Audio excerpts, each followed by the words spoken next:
مولاي صل وسلم دائما أبدا على حبيبك خير الخلق كلهم.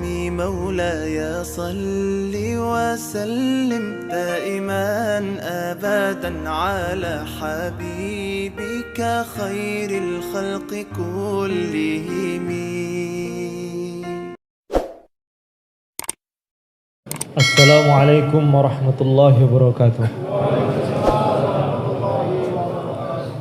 Innal hamdalillah nahmaduhu wa nasta'inuhu wa nastaghfiruh wa nu'minu bihi wa natawakkalu alayhi. Ashhadu an la ilaha illallah wa ashhadu anna sayyidina Muhammadan abduhu wa rasuluh. Allahumma salli ala sayyidina Muhammadin al-Fatih lima ughliq wal khatimi lima sabaq ناصر الحق بالحق الهادي إلى صراطك المستقيم وعلى آله وصحبه حق قدره ومقداره العظيم أما بعد. Alhamdulillah, jamaah yang dimuliakan Allah Subhanahu wa taala, berapa banyak pertemuan yang pernah kita buat, berapa banyak perjumpaan yang pernah kita buat.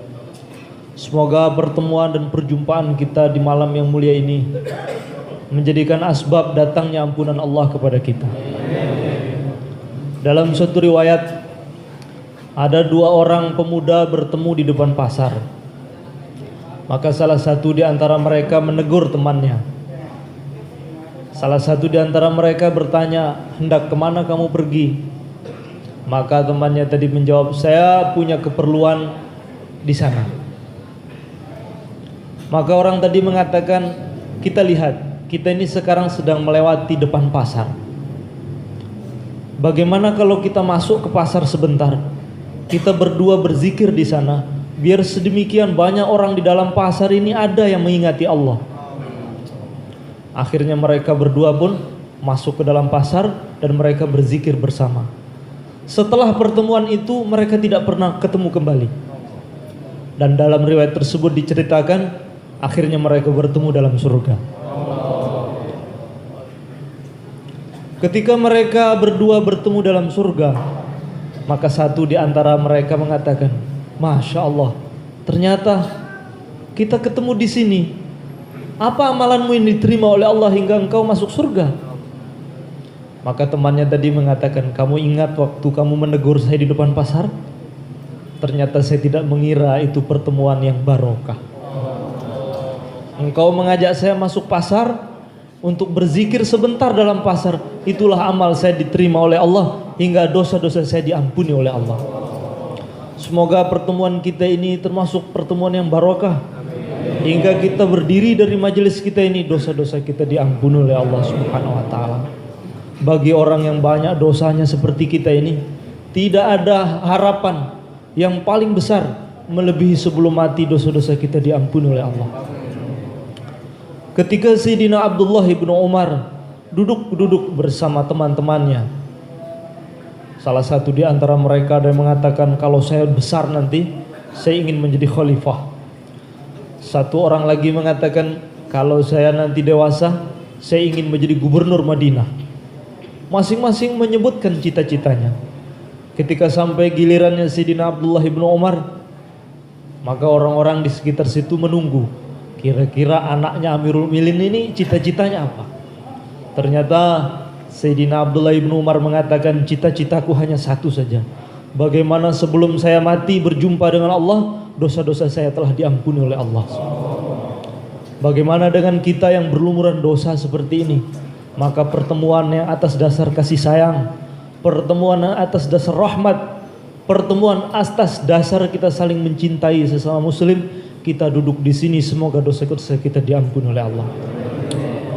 Hadirin Allah Subhanahu wa taala, suatu hari Imam Hasan Basri duduk ketika beliau hadir dalam suatu acara takziah. Ada salah satu jenazah muslim wafat, maka beliau diundang dalam acara takziah tersebut. Dan bersamaan dalam acara itu diundang juga seorang penyair tabi'in bernama Farozdak. Farozdak ini seorang penyair hebat waktu itu. Maka karena dua tokoh, satunya pimpinan ulama pada zamannya, yang satunya pimpinan penyair, duduk berdampingan. Maka Farozdak bilang kepada Imam Hasan Basri, "Imam, apa kata orang? Telah duduk orang yang paling baik di samping orang yang paling buruk." Maksudmu apa? Bayangkan saja, penyair duduk di samping ulama. Ini kan pemandangan telah duduk orang buruk di samping orang baik. Maka Imam Hasan Basri negur, jangan bilang begitu. Kalau di depan kita sedang ada mayat seperti ini, jangan tanya baik dan buruk. Loh, terus tanyanya apa? Persiapan kita kalau kita jadi seperti dia ini apa? Itu pesannya Imam Hasan Basri. Persiapanmu apa kira-kira kalau kita berdua seperti ini? Maka Farozdak menjawab, penyair. Farozdak menjawab, wah, kalau saya, persiapan saya untuk menghadapi seandainya saya mati, ya tasyahud saya setiap sholat itu saja. Saya nggak punya amalan apa-apa kecuali yang saya banggakan, saya bersyahadat menyaksikan keesaan Allah, bersaksi bahwa Rasulullah adalah utusan Allah dalam sholatku setiap hari, itulah hal yang kuandalkan. Tidak lama setelah itu Farozdak si penyair ini wafat. Maka salah satu orang bermimpi bertemu dengan dia di akhirat. "Farozdak, bagaimana kabarmu di akhirat?" "Alhamdulillah, dosa saya diampuni oleh Allah." "Amalanmu apa?" "Amalan saya barokah duduk bersama Imam Hasan Basri." Ketika itu beliau bertanya, "Apa persiapan untuk menghadapi kematian, hai Farozdak?" Kemudian saya menjawab, "Yang saya andalkan adalah syahadat saya setiap sholat. Hanya itu yang saya bisa banggakan." Ternyata kata-kata saya itulah yang diterima oleh Allah, hingga dosa-dosa saya diampuni oleh Allah.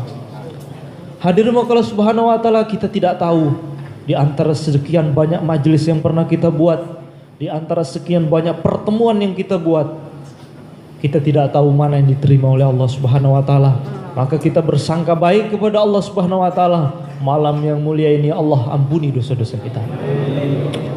Hadirin dimuliakan Allah Subhanahu wa taala, dalam majelis yang kita buat ini, kita akan berbicara urusan yang penting. Penting tidaknya suatu majelis menurut apa yang dibicarakan dalam majelis tersebut.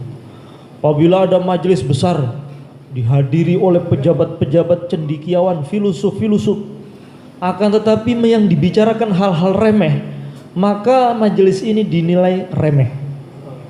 Akan tapi ada majelis sederhana yang dihadiri orang-orang biasa, namun di situ membicarakan keagungan Allah Subhanahu wa taala, maka di sisi Allah majelis ini besar.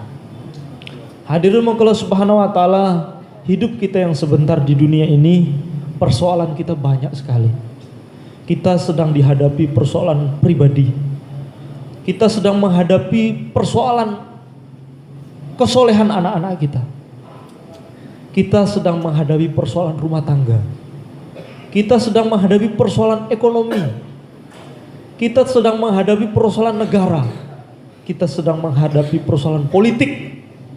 Kita sedang menghadapi persoalan masyarakat.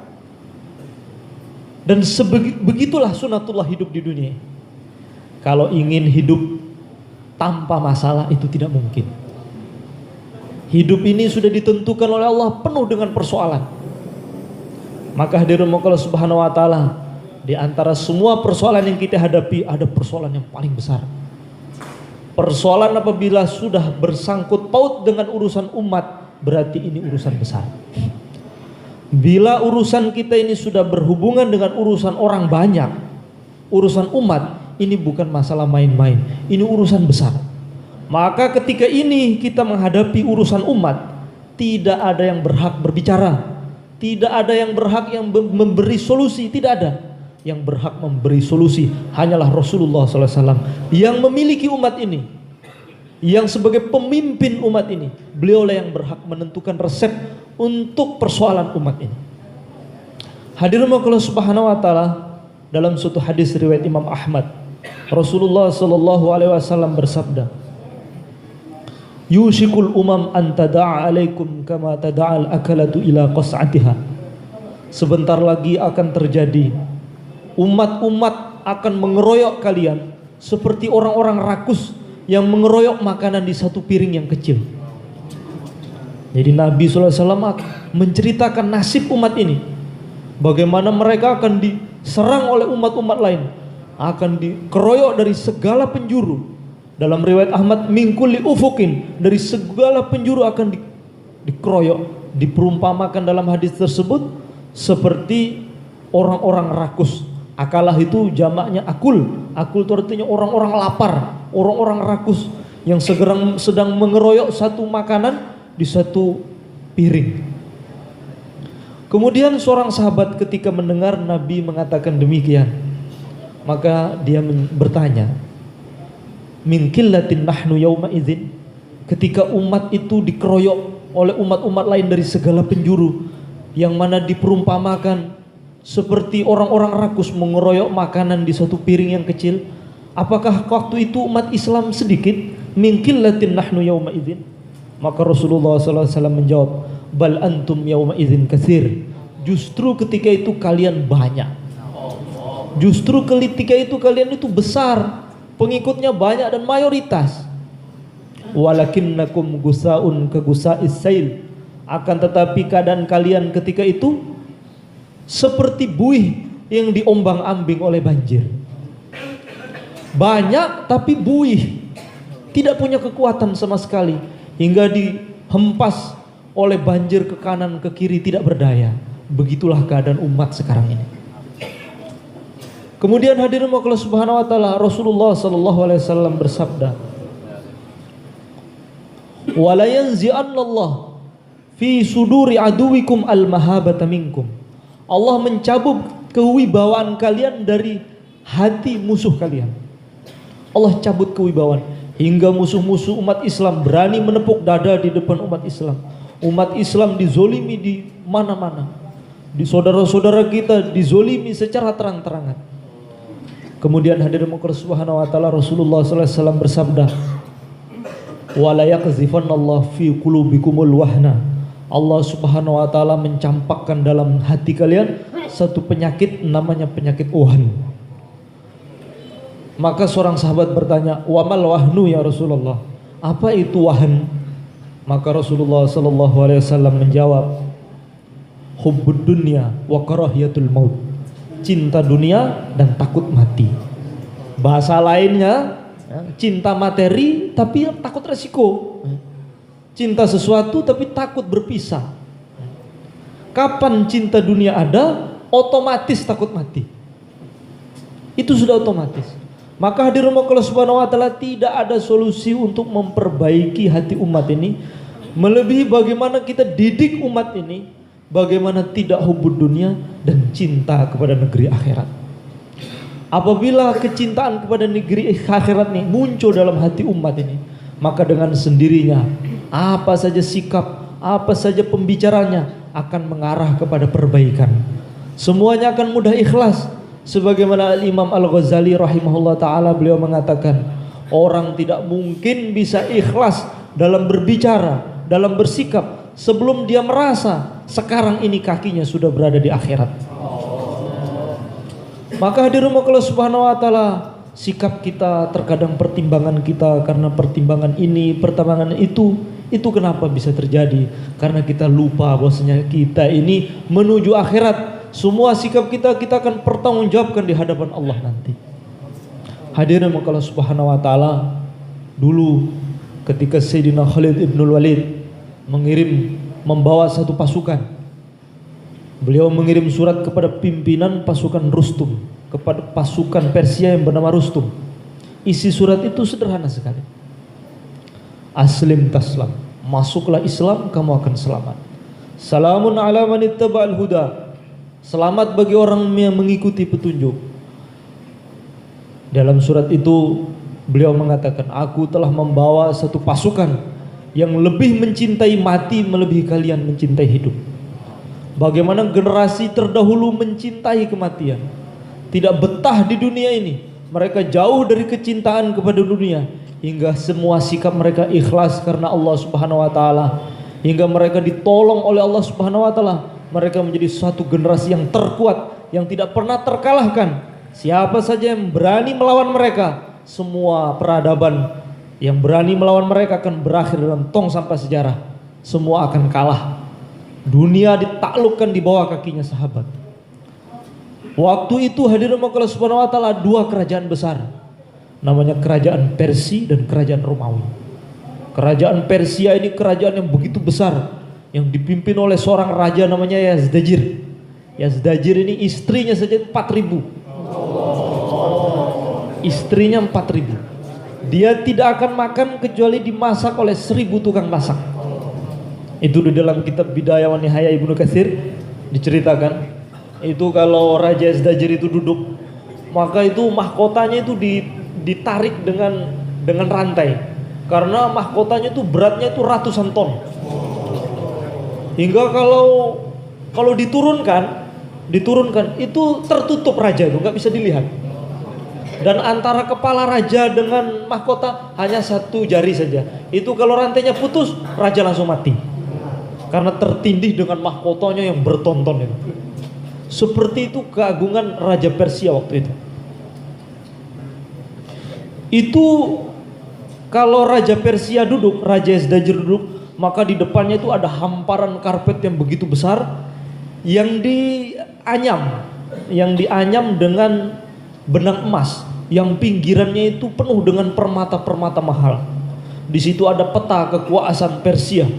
Dan di situ ada gambar raja-raja sebelumnya, supaya raja yang sedang duduk sekarang mengingat bahwasanya kekuasaan yang begitu besar ini adalah jerih payah keadilan raja-raja sebelumnya. Seperti itu. Akan tetapi hadirin Allah Subhanahu wa taala, ketika seorang sahabat namanya Rib'i ibnu Amir datang ke Persia, maka dia dengan datang membawa keledainya. Ketika itu pasukan penjaga pintu gerbang mengatakan kalau mau masuk nggak boleh bawa keledai. Saya ini utusan Rasulullah. Kalau boleh saya diizinkan masuk, saya harus bawa keledai saya. Kalau enggak, saya akan pulang. Oh jangan pulang, kamu kurir. Kamu ini utusan, duta. Maka kata Rustum, biarkan dia masuk. Maka dia masuk, tombaknya yang bagian ujungnya yang runcing itu dibalik. Hingga karpet yang mahal itu dihujamkan. Nah ini cirinya sahabat itu tidak terkesan dengan dunia sama sekali. Hingga batorik pembesar Persia yang sedang berbaris di pinggir karpet itu melihat karpet yang mahal itu ditancap dengan tombak itu, badannya itu ikut bergerak. Ini mahal ya. Kemudian keledainya itu diikat di bantal tempat nyandar raja. Masya Allah. Ketika ada satu umat yang menyikapi dunia bisa seperti ini baru kembali keagungan Islam. Sebagaimana Allah berikan kewibawaan agama pada diri sahabat dahulu. Hadirin Allah Subhanahu wa taala, dulu ada seorang utusan dari Raja Yazdajir Persia datang ke Madinah. Sampai di Madinah, dia tanya kepada orang-orang Madinah, bisa jumpa dengan Raja Umar bin Khattab? Maka sahabat-sahabat itu ketawa, nggak ada raja di sini, nggak ada raja, nggak ada raja. Umar bin Khattab itu siapa? Itu khalifah, dia penerus risalah Nabi kami. Di mana istananya? Nggak ada istananya. Kalau kamu tahu rumahnya, itu rumahnya. Itu rumahnya. Di mana saya bisa berjumpa? Kalau mau berjumpa beliau di masjid. Maka utusan kerajaan Persia itu datang ke masjid. Sampai di masjid, maka utusan Raja Persia tadi tanya, yang mana Umar bin Khattab? Saya ingin berjumpa, saya membawa pesan yang penting dari raja kami. Maka sahabat yang ada di situ, kalau waktu seperti ini, beliau nggak di sini, beliau tidur itu di bawah pohon kurma sendiri itu. Kamu datangi aja sendiri. Maka utusan Persia tadi ketika melihat Sayyidina Umar tidur sendiri, waktu itu beliau berbantal pecut. Jadi beliau tuh selalu kemana-mana bawa dirroh. Dirroh itu pecut yang beliau gulung jadi bantal. Maka ketika melihat Sayyidina Umar bin Khattab Ini utusan Persia itu nangis. Maka dia mengatakan, ya Umar, karena engkau ini adil, hatimu tenang, maka tidur sendiri nggak perlu dikawal. Karena engkau telah adil, nggak seperti raja saya. Karena dia zolim, maka dikawal di mana-mana. Hidupnya itu ketakutan hingga dikawal kemana. Itu hidup orang takut. Kalau kau nih, tenang sekali, tidur sendiri, tidur di bawah pohon. Ini kalau zaman sekarang tingkat ya ada nggak camat tidur di bawah pohon? Insya Allah akan sulit. Walaupun ada mungkin sulit ya. Ini Amirul Mukminin tidur di bawah pohon sendiri berbantal pecut. Tidurnya Amirul Mukminin ketika itu, akhirnya utusan Persia tadi tidak kembali ke Persia, masuk Islam ketika itu juga. Tidurnya seorang sahabat yang zuhud jadi asbab hidayah. Itulah yang kita cari hadirin Allah SWT. Karena ciri orang dipilih oleh Allah, ciri orang dipilih oleh Allah sejauh mana dia menjadi asbab kebaikan orang lain. Sebagaimana para sahabat, seorang sahabat bernama Haram ibnu Milhan. Seorang sahabat bernama Haram ibnu Milhan. Dalam satu pengepungan, dalam satu pertempuran, beliau ditikam dengan tombak hingga tembus mulai dari dada sampai ke belakang. Ketika dada beliau tertembus tombak, tiba-tiba terucap dari lisan beliau yang mulia, Fuztu warabil Ka'bah, demi Tuhannya Ka'bah, saya telah berjaya. Hingga yang menikam ini bingung. Ini orang dibunuh tapi mengatakan demi Tuhannya Ka'bah, saya telah beruntung. Maka selepas dibunuhnya Haram ibnu Milhan, dia ini bertanya kepada orang, ada orang saya bunuh justru dia merasa beruntung. Itu apa yang dia maksud itu? Oh, kamu nggak tahu. Yang dia maksud itu kalau dia berhasil mati dalam membela agama berarti masuk surga. Itulah yang dia maksud. Maka dia langsung menangis. Kalau begitu saya masuk Islam, biar saya bisa seperti dia, supaya saya bisa beruntung masuk surga. Kematiannya saja jadi asbab hidayah. Ini musuh yang membunuh jadi asbab hidayah. Ini namanya orang barokah. Di antara ciri khas keberkahan sahabat, mereka zuhud dengan dunia dan ta'aluk hatinya selalu dengan akhirat. Hingga semua sikapnya itu jadi ikhlas. Semua standarnya, apakah ini mendatangkan ridho Allah? Mau berbicara, apakah ini mendatangkan ridho Allah? Apakah ini akan memberat nanti di mizan saya kelak di akhirat? Semua sikapnya pertimbangannya akhirat. Seperti itulah sahabat dulu, hingga mereka adalah generasi yang ditolong oleh Allah Subhanahu wa taala. Mereka tidak kenal angka-angka seperti kita. Kita saldo kita hafal betul sekarang jumlahnya berapa. Kalau mereka tidak begitu tahu. Dulu ada seorang sahabat, waktu itu Nabi dalam satu majma', Rasulullah SAW bersabda, di sana, di jalan sana akan lewat seorang wanita pakai kerudung abu-abu, pakai baju hitam, naik bagol, naik keledai berwarna abu-abu. Dia adalah putri Raja Yaman. Itu sabda Nabi. Nanti dari jalan sana akan lewat seorang wanita putri Raja Yaman pakai baju hitam-hitam, pakai keledai warna abu-abu. Maka seorang sahabat angkat tangan, ya Rasulullah, kalau saya lihat punya saya ya? Ya, punya kamu. Gitu saja. Maka setelah Rasulullah wafat, berganti pada zaman Sayyidina Abu Bakar. Sayyidina Abu Bakar wafat, ganti zaman Sayyidina Umar. Sahabat tadi menunggu sabda Nabi, mana ini wanita yang lewat? Ternyata betul, lewatlah wanita persis seperti yang Rasulullah SAW ceritakan. Maka tangan wanita itu langsung dipegang, ini punya saya. Maka Sayyidina Khalid bin Walid mengatakan, ini belum dibagi sudah ambil sendiri, lepas. Saya nggak mau lepas. Dulu saya pernah Nabi ketika mengatakan dia ini lewat, saya angkat tangan, ini punya saya. Dan Nabi mengatakan iya. Ada saksi? Iya, saya dengar Rasulullah mengatakan begitu. Oh, kalau begitu bawa saja. Putri raja ya, ada di dalam rumah seorang sahabat. Tiba-tiba kakaknya putri raja itu datang untuk menebus adiknya. Kamu sebagai yang mengambil adik saya sebagai tawanan, ya, saya mau menebus. Berapa kamu mau tebus? 100 dirham, 100 dinar. Ya, mana duitnya? Nih, bawa pulang. Setelah kejadian itu dia ketemu dengan sahabat temannya di luar. Apa kabar putri raja di rumahmu? Oh, sudah saya tebus. Sudah ditebus oleh kakaknya. Ditebus berapa? 100 dinar. Kenapa enggak kamu bilang 1000? Loh, memangnya ada mata uang di atas 100? Jadi sahabat itu saking nggak tahu dunia, itu nggak tahu nilai mata uang, tapi menguasai dunia. Nah itu. Kita ini banyak tahu dunia tapi nggak menguasai dunia. Kalau sahabat nggak begitu tahu dunia tapi menguasai dunia. Sehingga ketika sahabat yang dipimpin oleh Sayyidina Sa'ad bin Abi Waqqas untuk menaklukkan istana putih di Persia, banyak di antara sahabat yang makan kapur barus karena dikira garam. Kok garam di Persia nggak enak ya? Padahal makan kapur barus. Saking lugunya sahabat. Tapi ketika itu hadirin Allah Subhanahu wa taala, semua pembandaraan, kekayaan yang ada Persia, kekayaan yang ada di Romawi dibawa ke Madinah semua. Maka hadirin Allah Subhanahu wa taala, ketika itu karpet yang saya ceritakan yang dimiliki oleh Raja Persia itu digunting-gunting oleh sahabat. Yang terbuat dari anyaman emas itu digunting-gunting. Termasuk Sayyidina Ali bin Abi Thalib dapat bagian sedikit, itu dijual 200.000 dirham.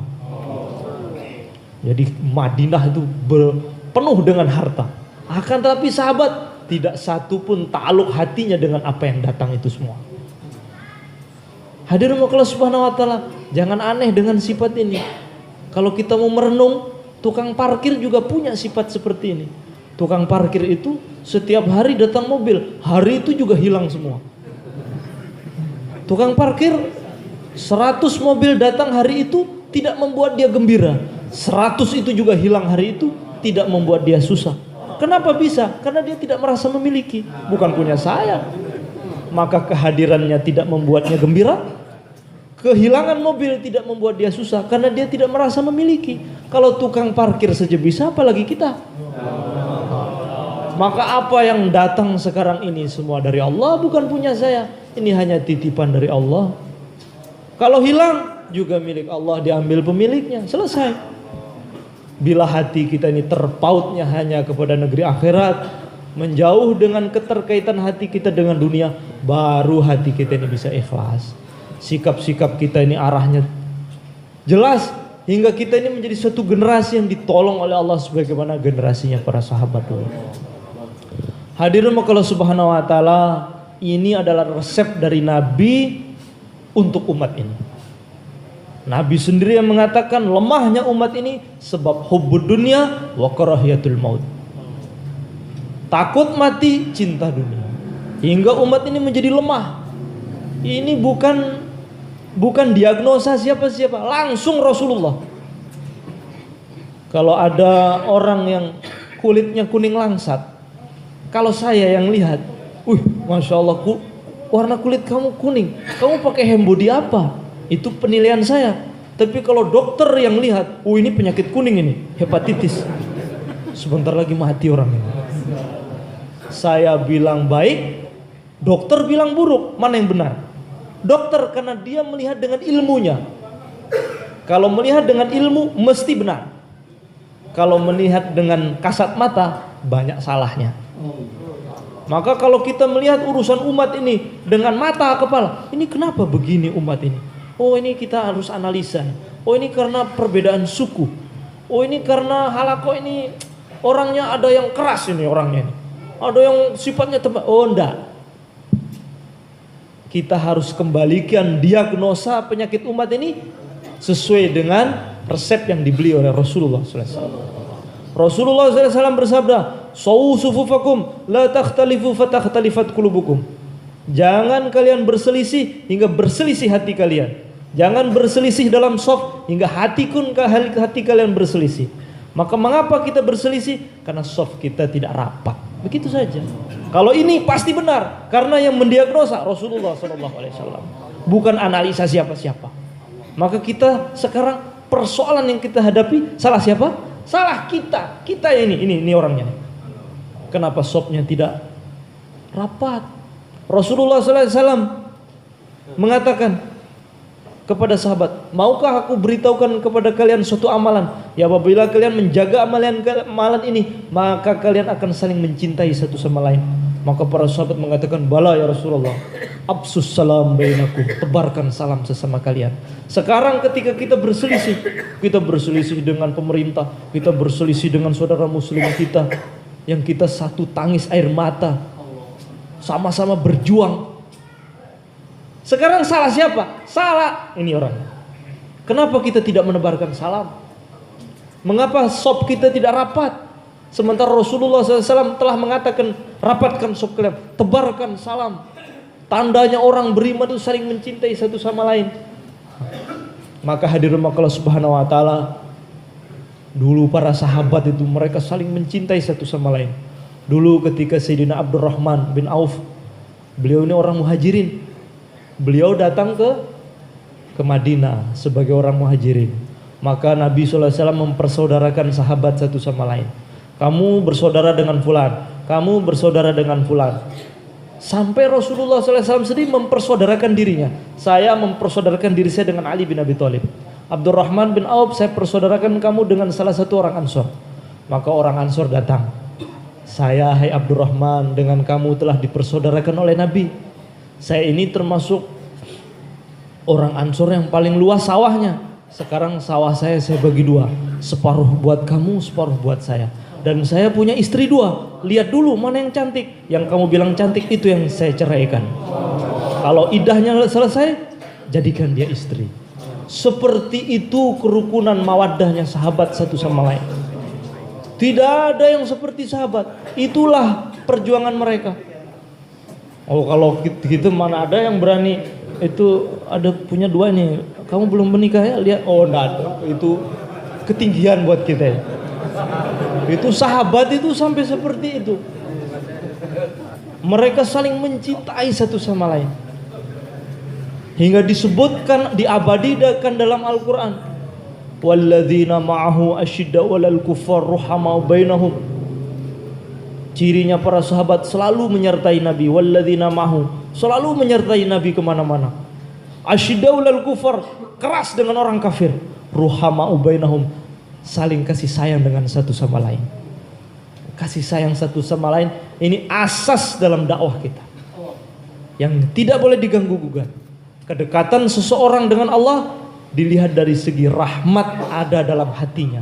Sebagaimana Nabi diutus untuk rahmatan lil alamin, maka umat ini siapa yang ada rahmat dalam hatinya, saling mencintai satu sama lain, sejauh itu kedekatan dia dengan Allah dan Rasulnya.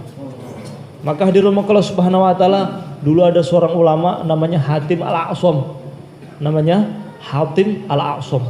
Al-A'sam artinya budak, nggak bisa dengar. Sebenarnya nggak tuli. Suatu hari ada seorang wanita sowan kepada Imam Hatim untuk masail, ada masalah. Assalamualaikum, ini ulama besar ini. Seorang wanita sowan. Paham sowan? Oh. Silaturahmi mau tanya masail. Tengah di depan Imam Hatim, tiba-tiba perempuan ini kentut. Bayangkan saja, perempuan yang fitrahnya pemalu kentut depan ulama besar. Maka langsung wajahnya tuh merah langsung. Maka Imam Hatim Al-A'sam mengatakan, ada keperluan apa ke sini? Tuan, saya ke sini mau mengadukan satu persoalan yang saya miliki. Irfa'i sautaki, keraskan suaramu, saya nggak dengar. Saya punya persoalan mau saya adukan tuan. Irfa'i sautaki, keraskan suaramu, saya nggak dengar. Beliau dengar jelas itu. Tapi untuk menjaga hati satu orang wanita, beliau pura-pura tulis seumur hidup selama wanita itu hidup. Untuk menjaga hati satu orang wanita, beliau rela pura-pura tuli. Kalau tuli semajelis, habis itu dengar lagi, oh berarti tadi kedengaran cuman itu namanya bukan jaga hati. Ini pura-pura tuli seumur hidup selama wanita itu hidup. Seperti itu ulama dulu menjaga hati saudara muslim. Maka hadirin Allah SWT, kita tebar kasih sayang, kita saling menjaga hati satu sama lain. Bagaimana nanti buahnya kerukunan ini, buahnya satu hati, buahnya kasih sayang, Semua yang hatinya sehat pasti akan bisa merasakan. Pasti akan bisa merasakan. Maka hadirin Allah Subhanahu wa taala, bagaimana para sahabat dulu hadirin Allah Subhanahu. Ini resep dari Nabi, karena para sahabat telah memegang teguh apa yang Nabi sabdakan, maka mereka menjadi generasi yang ditolong oleh Allah Subhanahu wa taala. Hadirin Allah Subhanahu wa taala, ini dihadiri oleh saudara-saudara saya dari TNI. Ini mestinya lebih paham ini. Kalau dalam suatu pertempuran, ini saya sekarang sedang berbicara, seandainya dalam suatu pertempuran ini kuat, personilnya banyak, tapi lupa dengan komandannya, kira-kira bagaimana nasib pasukan ini? Gimana? Hancur. Bagaimana? Hancur. Sepakat ini yang datangnya ahlinya nih. Ahli tempur yang datang. Bagaimana nasib suatu pasukan kuat, perlengkapan senjata lengkap, personil banyak, tapi lupa komandan. Komandan mengatakan ke kanan, udah nggak dengar lagi. Ke kiri, nggak kenal, lupa sama komandan. Nah sekarang Rasulullah SAW adalah komandan umat ini. Sekarang kita sedang bertempur melawan hawa nafsu kita, sedang bertempur melawan syaitan, sedang bertempur melawan ahlul batil. Kemudian Rasulullah SAW berteriak, memberi komando kepada kita, rapatkan saf kalian, tebarkan salam, saling cinta satu sama lain, ikram satu sama lain. Kemudian kita lupa dengan sabda Rasulullah SAW. Bagaimana nasib pasukan yang besar ini? Mesti hancur. Kita akan kalah dengan musuh kita. Maka hadirin Allah Subhanahu wa taala, keadaan umat ini. Keadaan umat ini lupa dengan Rasulullah. Umat ini sudah lupa dengan sabdanya. Hingga hadirin Allah, bagaimana ketika perang Uhud, apabila asas perjuangan kita ini atas dasar cinta dengan Rasulullah, maka apapun yang kita rasakan, pahit getir, panasnya hati kita, panasnya pikiran kita, semuanya terasa ringan bila kita ingat bahwasanya pengorbanan itu atas dasar cinta kita kepada Rasulullah SAW. Ketika perang Uhud, hadirin Allah Subhanahu wa taala, ada seorang musyrik bernama Ibnu Qami'ah. Tiba-tiba di tengah hiruk pikuk pasukan dia berteriak, "Aku telah membunuh Muhammad." Padahal waktu itu dia telah membunuh Mus'ab bin Umair. Mus'ab bin Umair karena mirip dengan Rasulullah dari belakang ditikam oleh Ibnu Qami'ah. Karena mirip dengan Rasulullah dia teriak, "Aku telah membunuh Muhammad." Ketika itulah hadirin Allah Subhanahu wa taala, pedang-pedang yang sedang ada di tangan sahabat terjatuh, terkulai. Rasulullah yang sekarang ini sedang kita bela, sekarang sudah tidak ada, buat apa lagi? Maka mereka duduk, buat apa lagi duduk di dunia? Rasulullah SAW sekarang sudah di akhirat, mending kita susul, kita mati bersama. Seperti itulah cintanya sahabat kepada Rasulullah SAW. Maka hadirin Allah Subhanahu wa taala, ketika itu maka para sahabat merasa bingung. Ada seorang sahabat namanya Anas bin Nadir.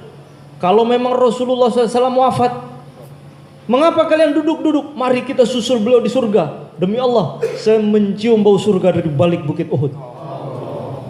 Kemudian sahabat-sahabat segera mengambil hunus pedang mereka. Ternyata Rasulullah tidak apa-apa. Maka terjadilah pemandangan yang membelalakkan mata, yang belum pernah terjadi dalam sejarah. Ketika itu keadaan Rasulullah SAW diangkat agak ke dataran tinggi, supaya orang-orang yang lari bisa melihat beliau. Tapi resikonya musuh pun melihat beliau. Maka seluruh anak panah tertuju hanya kepada satu arah. Seluruh anak panah musuh tertuju hanya kepada Rasulullah SAW. Hingga anak panah itu mengarah kepada satu arah.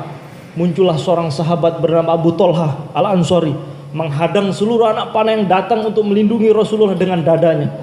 Seorang sahabat bernama Abu Dujana As-Simak menghadang seluruh anak panah yang datang kepada Rasulullah dengan punggungnya.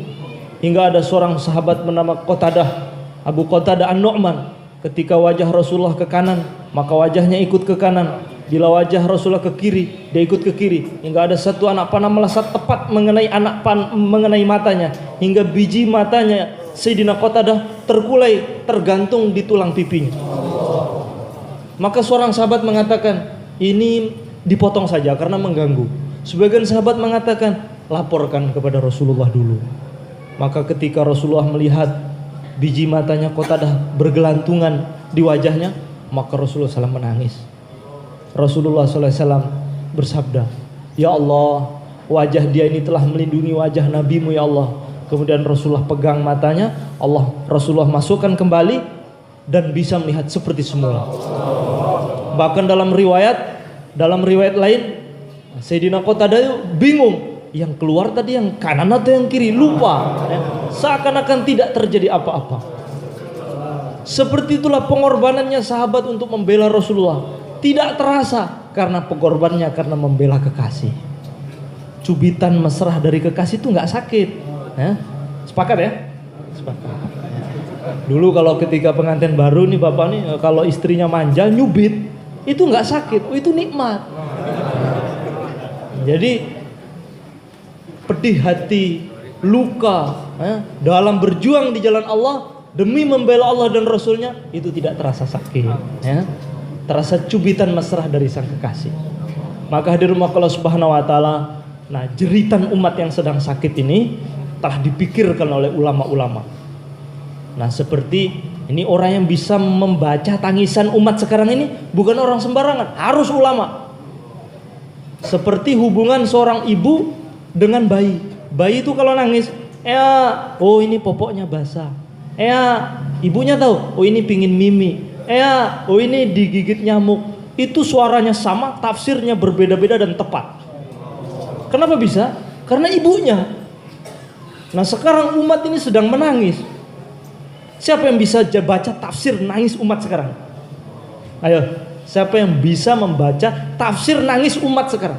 Yang bisa membaca hanyalah ulama-ulama yang ilmunya dalam, yang rasa cinta kepada umatnya begitu dalam. Mereka lah ulama-ulama kita yang ada di India, ulama-ulama kita yang ada di Pakistan, ulama-ulama kita yang ada di Bangladesh, memikirkan jeritan umat ini. Sekarang umat ini harus di 4 bulankan. Umat ini sekarang harus di 40 harikan.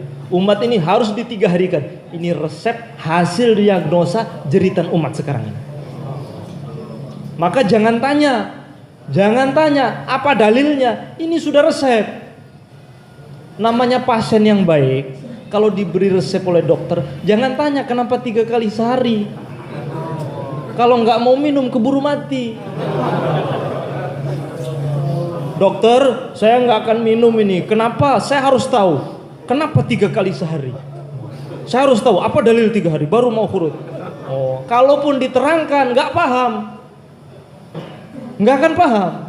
Karena kalau seandainya ada seorang pasien datang, saya baru mau minum obat ini, kalau saya tahu kandungannya apa, kenapa 3 hari, apa itu antibiotik, apa itu antiseptik, maka dokter akan mengatakan, 4 tahun saya kuliah, masa saya bisa menceritakan semua yang saya kuliahkan 4 tahun itu, 1 kali duduk dengan kamu begini?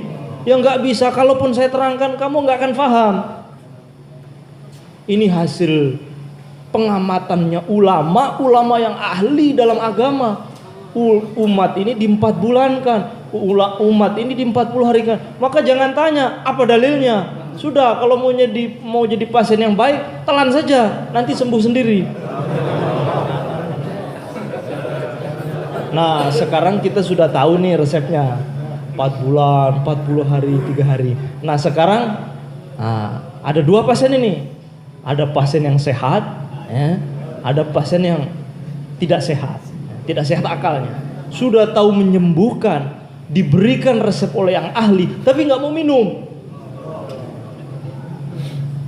Atau minum tapi sambil makan pantangan.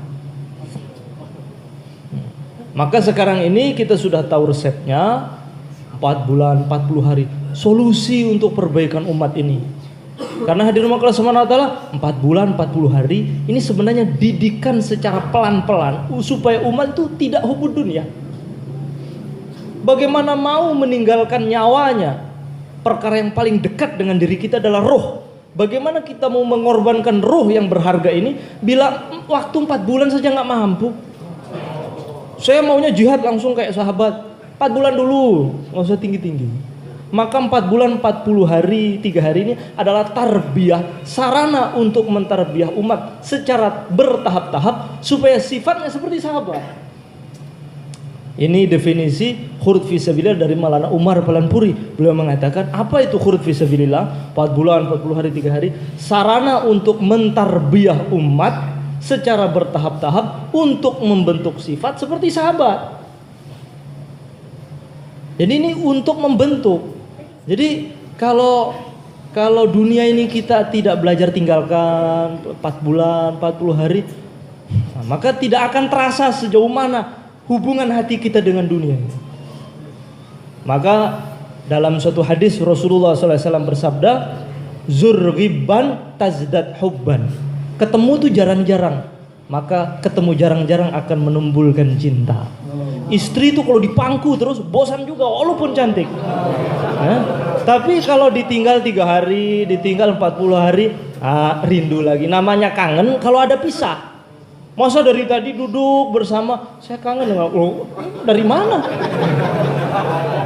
Adanya kangen, adanya rindu, itulah buahnya cinta. Adanya ketika berpisah. Gitu. Maka dengan orang yang paling bahagia rumah tangganya, orang yang 4 bulan 40 hari yang sering meninggalkan anak istrinya di jalan Allah itu, ada rindu. Kadang dia merenung, Masya Allah, ternyata saya ini kurang lembut dengan ini. Itu terasa ketika berpisah, bukan ketika bersama. Banyak hal-hal yang kita pahami ketika berpisah, bukan ketika bersama. Kekurangan satu sama lain akan nampak ketika berpisah. Kita itu butuh ketika tidak ada. Kalau pas ada, kayak nggak butuh. Tapi pas nggak ada, baru butuh. Ketika itu kita baru hajat. Sejauh mana hajat kita dengan cintanya istri, hajat kita dengan kasih sayangnya anak, hajat kita dengan teman-teman halakoh, kasih sayang teman halakoh. Ketika kita khurud fisabilillah, maka inilah sarana untuk mentarbiyah umat ini sudah diberi oleh masyayikh kita. Maka insya Allah siapa yang siap minum obatnya angkat tangan. Salli ala nabi wa tabassam, dan nabi tabassam wa tabassam, dan nabi tabassam. Allahumma salli